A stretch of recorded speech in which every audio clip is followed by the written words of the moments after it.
وسلام علی عباده الذین اصطفى اما بعد فقد قال اللہ تعالی انا نحن نزلنا الذکر وانا له لحافظون۔ بزرگوں دوستو، ہماری آج کی اس تقریب اور مجلس کا جو مقصد تھا وہ پورا ہو گیا، اور الحمدللہ بڑی ہی قیمتی باتیں قرآن کریم کی نسبت سے اور اللہ نے اس عالم اسباب میں جو قرآن کی حفاظت کا نظام بنایا ہے اس کی نسبت سے سن لیں۔ اب مزید وقت بھی نہیں، ضرورت بھی نہیں۔ ایک بات یہ کہنے کی ہے کہ اللہ تعالیٰ نے ہمارے آقا حضرت محمد مصطفیٰ صلی اللہ علیہ وسلم کو جو سب سے بڑا معجزہ عطا فرمایا وہ قرآن کریم کی شکل میں، اور یہ ایسا معجزہ ہے کہ جو خود اپنے جلوہ میں اپنے اندر نہ جانے کتنے معجزے لیے ہوئے، سینکڑوں نہیں، ہزاروں نہیں، ان سے بھی تعداد بڑھ جائے گی۔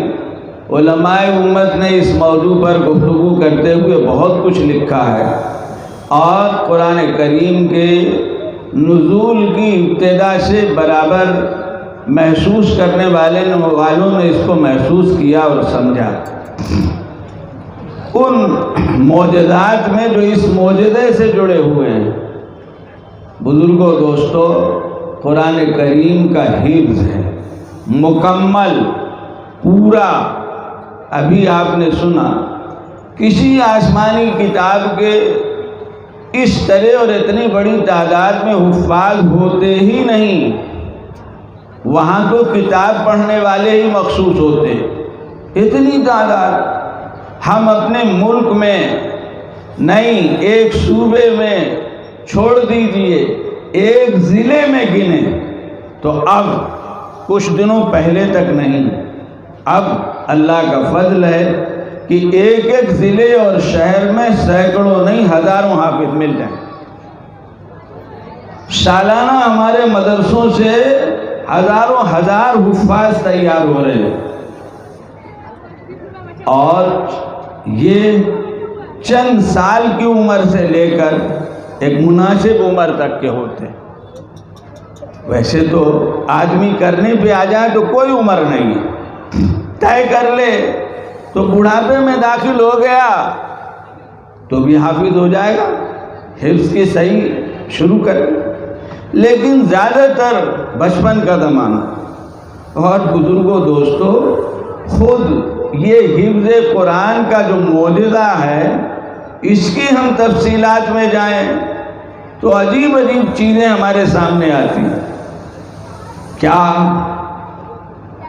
کہ ہمارے بعض بزرگوں نے ایک مہینے میں حفظ کر لیا، ایک مہینے میں حفظ کر لیا۔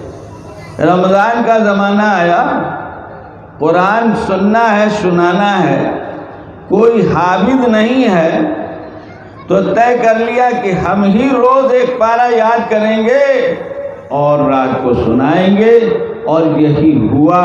پہلی رات سے لے کر آخری رات تک روزانہ ایک پارہ یاد کیا، اور رمضان آخری تراویح میں پورے قرآن کے حافظ ہو گئے۔ ہمارے بزرگوں میں سب سے زیادہ یہ معروف ہے حضرت مولانا حسین احمد صاحب مدنی رحمۃ اللہ علیہ کے لیے، لیکن مجھے جو یاد ہے حضرت کے علاوہ بھی بعض ہمارے بزرگوں کے ساتھ یہ ہوا ہے۔ اور یہ جو بچے ہمارے حفظ کرتے ہیں بزرگوں دوستو، جس کی عام طور سے جو مدت ہے وہ 2.5-3 سال، 3.5 سال، 4 سال، تھوڑا گھبراتا ہے آدمی، گھبراتے ہیں، یہ عام ہے عمر، لیکن اللہ کا فضل ہے، اس عام عمر و معمول سے الگ ہٹ کر 2 سال، 1.5 سال، 1 سال، 6 ماہ ہمارے یہ بچے، بعض بچے 6 ماہ میں حفظ مکمل کر لیتے اور اس سے بھی نیچے ہو جاتا ہے۔ MP کے ایک مدرسے میں جانا ہوا، ایک بچہ جس کی عمر بمشکل 10 سال ہوگی، اس نے کل 3 مہینے میں حفظ کیا تھا۔ بزرگوں دوستو، یہ کیا ہے؟ یہ خود ایک معجزہ ہے، یہ خود ایک معجزہ ہے۔ اللہ نے قرآن کی حفاظت کے جو انتظامات فرمائے ہیں عالم اسباب میں، ان میں یہ ہے، ان میں نماز کے اندر قرآن کا پڑھنا ہے کہ نماز قرآن کے بغیر ہو ہی نہیں سکتی۔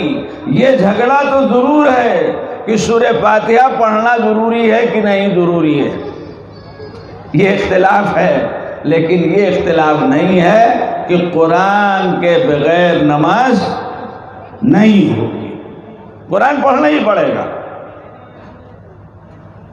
نماز میں قرآن پڑھنے کا حکم ہو گیا، فرض میں بھی پڑھنا ہے، سنت میں بھی پڑھنا۔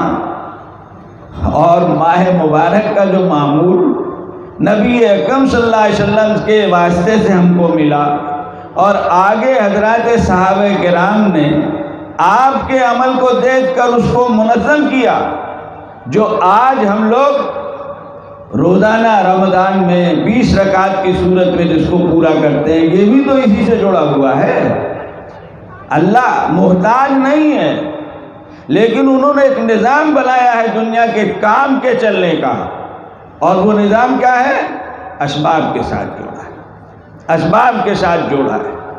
بڑے بڑے فیصلے اسباب کے واسطے سے ہوتے ہیں، فیصلہ وہ کرتا ہے، نتیجہ وہ دیتا ہے، لیکن اس نتیجے کو حاصل کرنے کے لیے اسباب کا نظام اللہ نے بنایا۔ قرآن کریم کی عبادت کیسے کیسے کی گئی، ابھی تفصیل آپ نے سن لی۔ جب کیا شعر پڑھتے تھے، وہ شمع کیا بجھے جسے روشن خدا کرے، جس کی کتاب ہے اس نے وعدہ کر لیا ہے کہ ہم ہی حفاظت کریں گے، ہم نے ہی نازل کیا ہے اور ہم ہی حفاظت کریں گے۔ وَإِنَّا لَهُ لَحَافِظُونَ، ہم ہی حفاظت کریں گے۔ تو اب کون بیچ میں آئے گا؟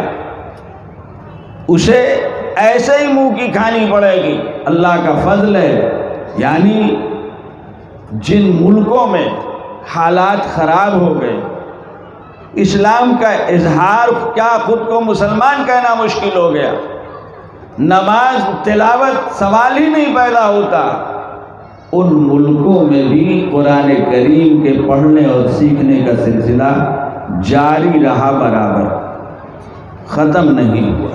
اللہ کے بندے کام کرتے رہے، چاہے گھر کے تہخانوں میں کیا ہو، چاہے جنگل میں بچوں کو لے جا کے کیا ہو، چاہے درختوں کی کھو، بعض درخت بڑے بڑے ہوتے ہیں، جگہ بن جاتی ہے، 2-4 آدمی بیٹھ جائیں تو اوپر سے دکھائی نہیں دیتا ہے، درخت کی کھو میں بیٹھ کے انہوں نے بچوں کو پڑھایا۔ اور یہی نہیں بلکہ خطرہ محسوس کیا تو کاریگر بن کر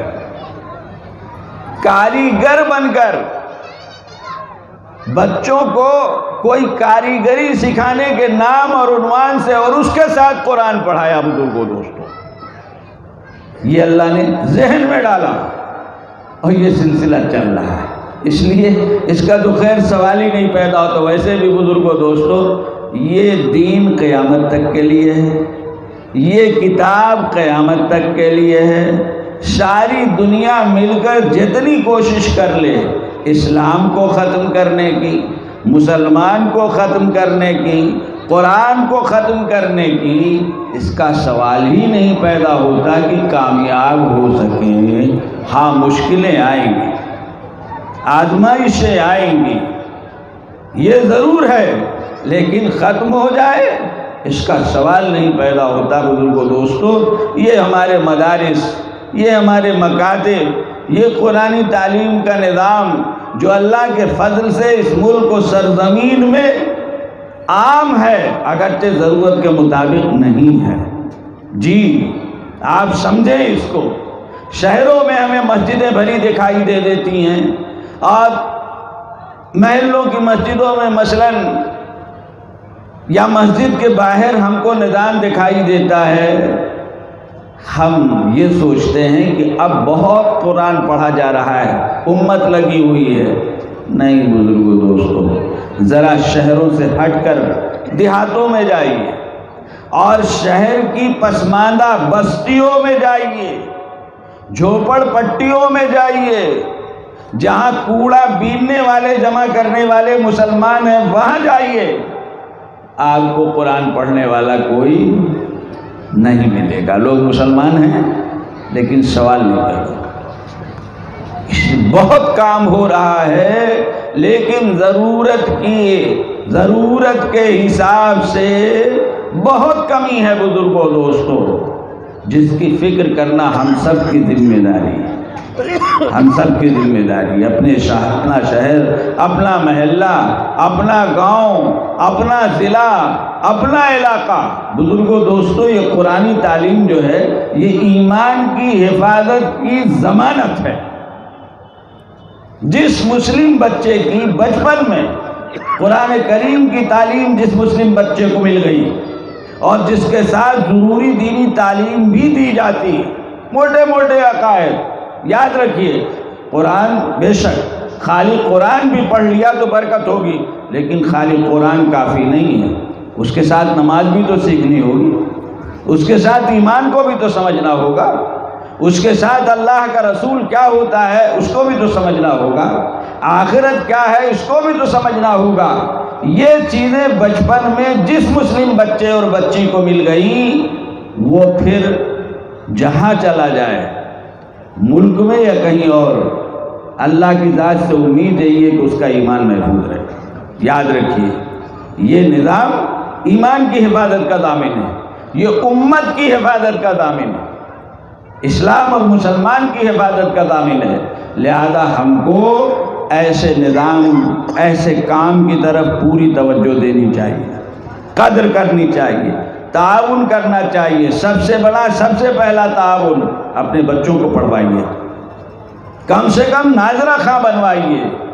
حافظ نہیں بنوا سکتے، نہیں حوصلہ ہے، کم سے کم ناظرہ خواں بنائیے، اور اللہ نے دیا ہے تو آپ کا بچہ نہ صحیح کسی بچے کو حافظ بنانے پہ خرچ کر دیجیے، یہ سب سے پہلا تعاون ہے۔ اور اس کے آگے یہ کوئی کام دنیا کا بغیر پیسے کے نہیں ہوتا بزرگوں، اور ملی اور اجتماعی کام چندے ہی سے ہوتا ہے، باہمی تعاون سے ہوتا ہے، ہر زمانے میں ہوا ہے، حتیٰ کہ نبی پاک صلی اللہ علیہ وسلم کے زمانے میں بھی موقع پڑنے پر حضور اکرم صلی اللہ علیہ وسلم نے صحابہ سے کہا ہے لاؤ جو لا سکتے ہو، لاؤ جو لا سکتے ہو، اور صحابہ نے لا کے دیا ہے، جس کی سب سے بڑی مثال، سب سے معروف مثال غزوہ تبوک ہے۔ غزوہ تبوک ہے جس میں ابو بکر رضی اللہ تعالیٰ عنہ گھر میں جتنا تھا سب لے آئے، حضرت عمر رضی اللہ تعالیٰ عنہ جتنا تھا آدھا لے آئے، حضرت عثمان رضی اللہ تعالیٰ عنہ نے 300 اونٹ دیے تھے، ماں ساز و سامان کے، اس طرح دینے والوں نے دیا تھا۔ کچھ وہ بھی تھے کہ جنہوں نے کہیں جا کر مزدوری کی، سب لوگ دے رہے ہیں، دین کا کام ہے، ہمارے پاس کچھ نہیں ہے، ایک مٹھی کھجور ملی، چند ڈول پانی کھینچنے پر لا کے حضور صلی اللہ علیہ وسلم کی خدمت میں دے دیا ہو، اے اللہ کے رسول ہماری طرف۔ اسی طرح ہوا ہے بزرگوں، کرنے والے اسی طرح کرتے ہیں، اور نہ کرنے والے ہر زمانے میں ہوئے ہیں، جن کا مزاج ہوتا ہے خود کرتے نہیں اور چاہتے ہیں دوسرے نہ کریں، جس کا ایک آسان طریقہ ہوتا ہے کہ تبصرہ کریں۔ غزوہ تبوک کے لیے جب صحابہ کرام مال لے کے آ رہے تھے تو نبی پاک صلی اللہ علیہ وسلم سے کے قریب ایسے ہی چند بیٹھے تھے، کوئی زیادہ لے کے آیا ریاکار ہے، کوئی کم لے کے آیا تو ان کو دیکھو 4 کھجور لے کے آئے، 4 کھجور سے کیا ہوگا؟ یہ کون تھے؟ یہ منافقین تھے۔ اس طرح کے لوگ ہر زمانے میں ہوتے ہیں، ان کو نہیں دیکھا سنا جاتا ہے، ان کا کام ہی ہے یہی کرنا۔ ہمارا کام ہے دین کی ضرورت کے مطابق لبیک کہتے ہوئے جو ممکن ہے وہ کرنا۔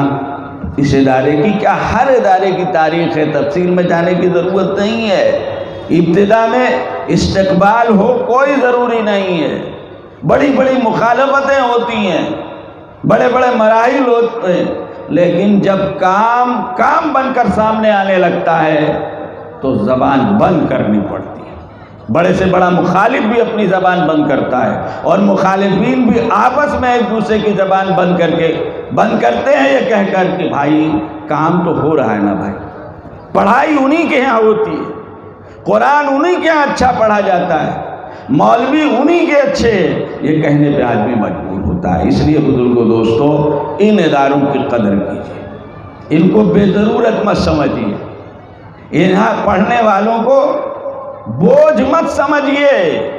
ایک طبقہ ہے جس کو اتنی دوری ہے اور کہہ سکتے ہیں دوری نہیں ہے، یہ دنیا والے اچھے پڑھے لکھے بہت سے لوگ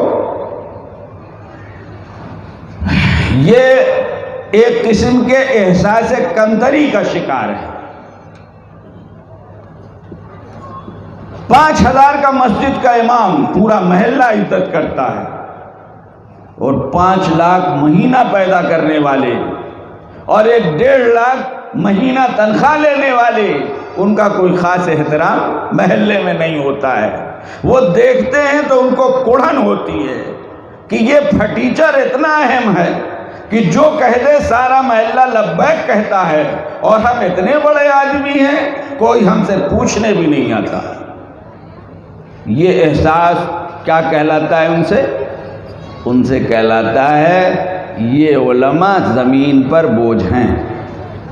یہ مسلمان کا جملہ ہے، فرضی نہیں، واقعی بات بتا رہا ہوں۔ یہ علماء زمین پر بوجھ ہیں، اور کہتا ہے کہ ان کے پیچھے چلتے رہو گے تو کبھی کامیاب نہیں ہوگی۔ یہ مسلم دانشوروں کے جملے ہیں، انگریزی تعلیم یافتہ لوگوں، اتنی نفرت بسی ہوئی ہے، جبکہ نبی پاک صلی اللہ علیہ وسلم نے ایک مشہور حدیث میں فرمایا ہے، یا عالم بنو سکھانے والے، یا طالب علم بنو دین سیکھنے والے، یا نہیں اتنا وقت ہے تو کم سے کم دین کی بات جا کے سنا کرو، یہ بھی نہیں ہو سکتا تو کم سے کم یہ دین پڑھنے پڑھانے والے سیکھنے سکھانے والوں سے محبت کرو۔ اور آخری بات فرمائی، 5ویں نہ بننا ورنہ برباد ہو جاؤ گے۔ یہ حضور صلی اللہ علیہ وسلم کے الفاظ ہیں، 5ویں نہ بننا ورنہ برباد ہو جاؤ گے۔ 5واں کیا ہے؟ جو آدمی محبت نہیں کرے گا دین کے خادموں سے تو اس کے پاس کیا چیز ہوگی؟ نفرت ہوگی۔ نفرت کرو گے تو برباد ہو جاؤ گے۔ اللہ تعالی ہم سب کو ان باتوں کے سمجھنے کی توفیق عطا فرمائے۔ وآخر دعوانا ان الحمد للہ رب العالمین۔ جی کوئی اعلان وغیرہ؟ اچھا ٹھیک ہے۔ اللہم انت السلام و منک السلام یا ذا الجلال والاکرام۔ اللہم صلی علی سیدنا مولانا محمد وعلی آل سیدنا مولانا محمد وبارک وسلم۔ ربنا آتنا فی الدنیا حسنہ وفی الآخرۃ حسنہ وقنا عذاب النار۔ اے اللہ ہماری اس مجلس کو، اس تقریب کو، اس میں ہمارے بچوں نے جو حفظ کلام پاک کی تکمیل کی ہے، اللہ اس کو ان بچوں کے حق میں، ان کے متعلقین، اعزاء، قاری، اساتذہ، ادارہ، معاونین، محبین، حاضرین، سب کے حق میں قبول فرما، اس کی برکتوں سے سب کو مستفید فرما۔ اے اللہ ساری دنیا کے مسلمانوں کے ساتھ لطف عنایت کا معاملہ فرما، ہمارے جملہ مرحومین کی مغفرت فرما۔ اے اللہ خاص طور سے ہمارے تمام بیماروں کو شفا عطا فرما، جہاں کہیں بھی ہم مسلمان بیمار ہیں، بالخصوص اس شہر میں اور اس مجلس میں یہاں جو لوگ موجود ہیں ان کے متعلقین میں جو لوگ بیمار ہیں، اللہ سب کو شفا عطا فرما، سب کو صحت نصیب فرما، سب کو عافیت نصیب فرما۔ اے اللہ ایسے مواقع میں تیرے پریشان حال بندے بیماری اور دوسری چیزوں سے سوچتے ہیں کہ کچھ دعا ہم کو بھی مل جائے، اور وہ دعا کی طلب و درخواست کرتے ہیں۔ اے اللہ جن لوگوں نے یہ درخواست کی ہے یا نہیں کی ہے لیکن ان کا حق ہے، ان کو ضرورت ہے، اے اللہ سب کے حق میں ہماری یہ دعا قبول فرما، سب کو شفا نصیب فرما، سب کو عافیت نصیب فرما۔ ساری دنیا کے مسلمانوں کی اور خاص طور سے اس ملک کے مسلمانوں کی اور خصوصیت سے اس علاقے کے مسلمانوں کی موجودہ حالات میں اللہ ہر طرح حفاظت فرما، ہر طرح حفاظت فرما، ہر طرح حفاظت فرما، جان مال عزت آبرو کاروبار اہل و عیال سب کی حفاظت فرما۔ آنے والے دنوں میں اے اللہ ان کے حق میں بہتری کا فیصلہ فرما، غیب سے شکلیں نازل فرما، غیب سے انتظامات فرما، بار الہ امن و سکون ہوگا، راحت و اطمینان ہوگا، کسی درجے میں صحیح، تبھی تیرے دربار میں ہمارے سر جھک سکیں گے، تیرے گھر آباد ہو سکیں گے، یہ کام جو ٹوٹا پھوٹا ہو رہا ہے یہ سب ہو سکے گا، جو ہو رہا ہے اللہ اس کی برکت سے آئندہ کے لیے بھی آسانیاں پیدا فرما، پریشانیاں دور فرما، فکریں دور فرما، ہماری جملہ ضروریات کی کفالت فرما، ان اداروں کی حفاظت فرما، ان کی خدمت کرنے والے جو لوگ جس شکل میں بھی ہیں اللہ سب کو قبول فرما، جان مال میں برکت نصیب فرما، دین و دنیا اور دنیا و آخرت کی عزت اور آبرو نصیب فرما۔ ربنا تقبل منا انك انت السميع العليم وتب علينا انك انت التواب الرحيم وصلى الله تعالى على خير خلقه محمد وآله وصحبه اجمعين برحمتك يا ارحم الراحمين۔